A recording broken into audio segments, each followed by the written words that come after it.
گھر سے بھاگنے کا فیصلہ۔ اسکول، کالج، یونیورسٹی اس کی ساری تعلیم مکمل ہو چکی تھی۔ بس آخری سیمسٹر کا رزلٹ آنا باقی تھا۔ آج کل اسے کوئی کام نہیں تھا سوائے بوائے فرینڈ کے ساتھ فون پر لمبی چوڑی خوش گپیاں کرنے کے۔ یونیورسٹی میں وہ کسی کو دل دے بیٹھی تھی، محبت کر بیٹھی تھی، روگ لگا بیٹھی تھی۔ پچھلے کچھ دنوں سے اس کا بوائے فرینڈ اسے گھر سے بھاگ کر شادی کرنے پر قائل کر رہا تھا، محبت کے واسطے لمبی چوڑی دلیلیں گھڑ رہا تھا، اپیلیں کر رہا تھا۔ وہ بالکل پاگل ہو چکی تھی۔ ویسے بھی تو ماں باپ نے بھی میری شادی کرنی ہی ہے، تب بھی تو مجھے گھر چھوڑنا ہی ہے۔ ویسے بھی اب میں میچور ہوں، اعلیٰ تعلیم یافتہ ہوں، عاقلہ بالغہ ہوں، اپنے فیصلے خود کر سکتی ہوں۔ ویسے بھی وہ لڑکا میری محبت ہے، والدین کو بتا بھی دوں تو بھی وہ میری شادی اس سے نہیں ہونے دیں گے، کیونکہ وہ تو میرے لیے میرے کزن کو پسند کرتے ہیں۔ اس نے گھر سے بھاگنے کا بڑا فیصلہ کر لیا تھا۔ فیصلے سے اپنے بوائے فرینڈ کو آگاہ کیا، وہ خوشی سے چلایا۔ یہ ہوئی نا محبت۔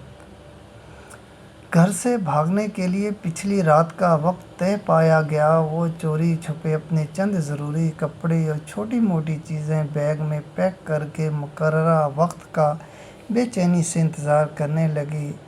اس دوران بوائے فرینڈ کی کال آ گئی۔ کہنے لگا، ماں نے کوئی زیور شیور بھی بنایا ہوگا، وہ بھی ہاتھ میں کر لو، مشکل وقت میں کام آئے گا۔ اچھا کچھ کرتی ہوں۔ اسے پتا تھا کہ ماں نے اس کے لیے سونے کے زیورات بنا رکھے ہیں۔ وہ ماں کے کمرے سے زیورات نکالنے کی ترکیب سوچنے لگی۔ وقت بہت کم تھا۔ وہ جیسے ہی ماں کے کمرے کی طرف بڑھی، ماں کمرے کا دروازہ کھول کر باہر آ گئی۔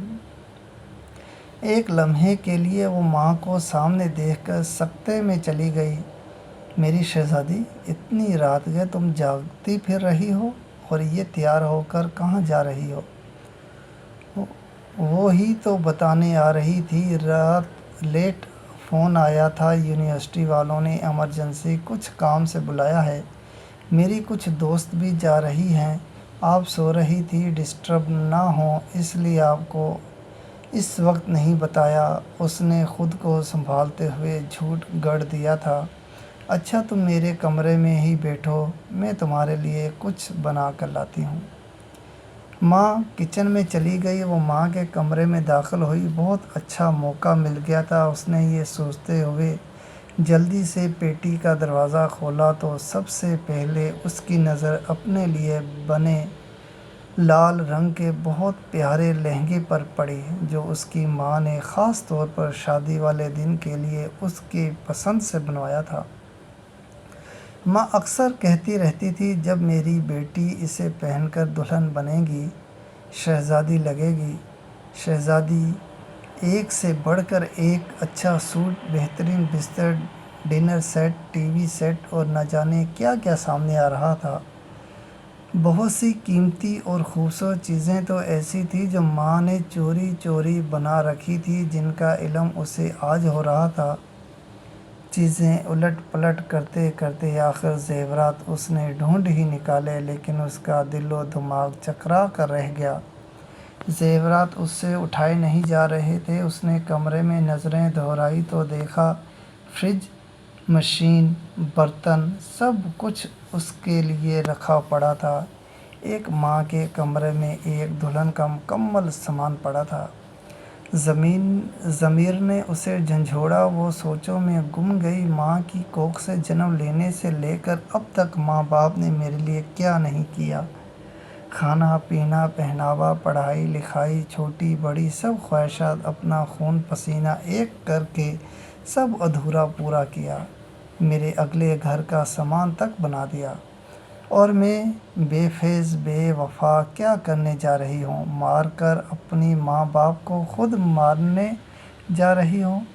محبت کا سمندر گھر میں ہی ہے اور میں محبت کا دریا سر کرنے جا رہی ہوں۔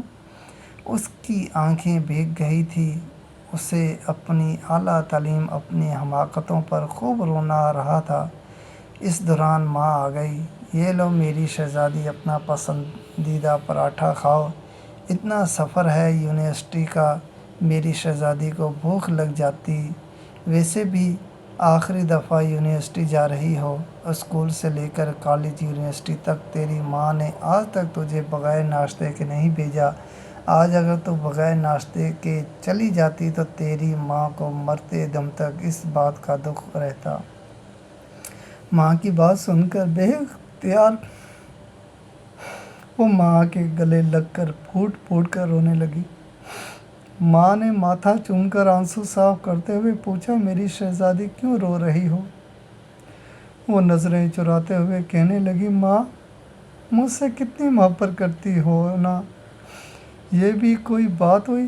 اب ماں سے بڑھ کر بھی بھلا کوئی محبت کر سکتا ہے؟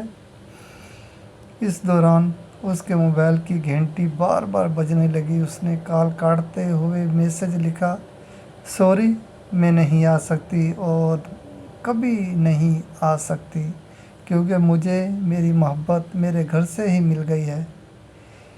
یہ جو ماں کی محبت ہوتی ہے نا، یہ محبتوں کی ماں ہوتی ہے۔